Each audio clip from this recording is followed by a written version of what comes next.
देश की जनता ने आपको उनकी आवाज, उनकी अपेक्षाएं, उनकी कठिनाई, उनकी चुनौतियां, देश के मुद्दों और नीतियों पे चर्चा करने के लिए भेजा है। पता नहीं क्या वोटबंदी, नए नए टर्मिनोलॉजी ये लोग ढूंढ के आते हैं। भाई चिंता भी आप भी जाहिर कीजिएगा, उसका समाधान होगा, उसके भी सवाल आप भी खड़े कीजिएगा। आप जाइए, सदन में बैठिए, मुद्दों पर चर्चा करिए।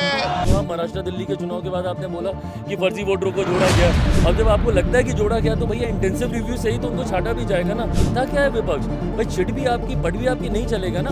सदन की कार्रवाई आज 12 बजे तक के लिए स्थगित की जाती है।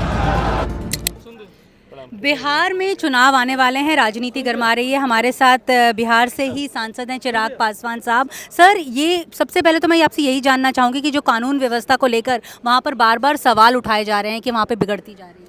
बिगड़ती ही नहीं, ध्वस्त हो गई है आज की तारीख में। और ये जवाबदेही तय करने का समय है, जिम्मेदारी स्थानीय प्रशासन की बनती है और प्रशासन कतई इस पर लीपापोती नहीं कर सकता। इस तरीके के बयान, खैर उस पर तो माफ़ी भी मांग ली गई है, बट ये बयान ही गलत है कि भाई खाली समय होता है, किसान खाली बैठे रहते हैं, बरसात से पहले इस तरीके की घटनाएं बढ़ जाती हैं। आप ये लीपापोती नहीं कर सकते।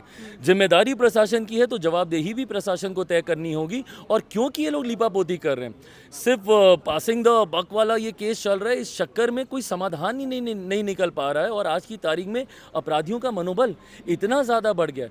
अगर एक बार के लिए ये माना भी जाए, जो मैं मानता भी हूँ कि संभवतः सत्य हो सकता है कि राजनीतिक दृष्टि से, क्योंकि चुनाव समीप है, इसलिए शायद आपराधिक गतिविधियों को सरकार को बदनाम करने की सोच के साथ ज़्यादा उसको अंजाम दिया जा रहा है, उसमें ज़्यादा तीव्रता आ गई।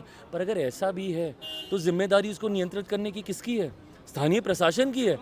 पुलिस को वहाँ पे हाथ धरे नहीं बैठी रह सकती है। बिहार पुलिस को तत्परता से कार्य करना होगा और सरकार को, बिहार सरकार को, क्योंकि संघीय ढांचे में, भारत के फेडरल स्ट्रक्चर में लॉ एंड ऑर्डर राज्य सरकार के अंतर्गत आता है, तो ये जिम्मेदारी और जवाबदेही तय करनी होगी। सर, जो स्पेशल इंटेंसिव रिवीजन एक्सरसाइज चल रही है उसे विपक्ष वोटबंदी का नाम दे रहा है। पता नहीं क्या वोटबंदी, नए नए टर्मिनोलॉजी ये लोग ढूंढ के आते हैं। भाई चिंता भी आप भी जाहिर कीजिएगा, उसका समाधान होगा, उस पर भी सवाल आप ही खड़े कीजिएगा। लोकसभा के बाद फिर क्यों गए थे आप डुप्लीकेसी ऑफ द वोट का मामला लेकर? क्यों आप महाराष्ट्र दिल्ली के चुनाव के बाद आपने बोला कि फर्जी वोटरों को जोड़ा गया?